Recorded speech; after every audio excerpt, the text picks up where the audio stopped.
2015 সালে বলিউডের দুই বড় নাম শাহরুখ খান এবং হানি সিং এর মধ্যে ঘটে গিয়েছিল এক বিতর্কিত ঘটনা, যা শিরোনাম হয়েছিল থাপ্পড় কাণ্ড হিসেবে। সে সময় মিডিয়ায় প্রচারিত হয়েছিল মার্কিন যুক্তরাষ্ট্রে একটি অনুষ্ঠান শেষে হোটেল রুমে গিয়ে শাহরুখ খান হানি সিংকে এতটাই জোরে থাপ্পড় মারেন যে গায়ক গুরুতর আহত হন এবং কপাল ফেটে রক্ত ঝরতে শুরু করে। এই ঘটনায় এমনকি গায়কের মঞ্চে উঠে পারফর্ম না করার খবরও রটেছিল। খবরটি তখন মিডিয়াতে রীতিমতো ঝড় তুলেছিল। তবে হানি সিং এর পক্ষ থেকে কখনোই কোনো প্রতিক্রিয়া আসেনি। তাহলে কি ঘটেছিল সেদিন?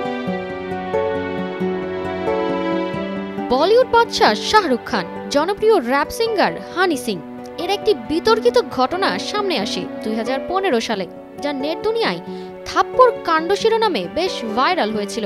অভিযোগ উঠেছিল মার্কিন যুক্তরাষ্ট্রে এক অনুষ্ঠান শেষে শাহরুখ খান হানি সিংকে যেয়ে কষে থাপ্পড় মারেন, ফলস্বরূপ গায়ক গুরুতর আহত হয়েছিলেন।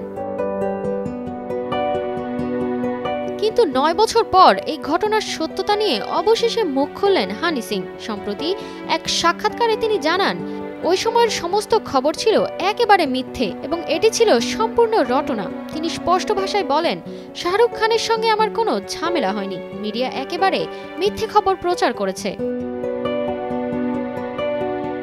হানি সিং এর মতে পুরো ঘটনা ছিল ভুল বুঝাবুঝি এবং অতিরঞ্জিত। তিনি জানালেন, আমরা দুজনেই একে অপরকে ভালোবাসি এবং শ্রদ্ধা করি, এমন কোনো ঘটনা ঘটেনি।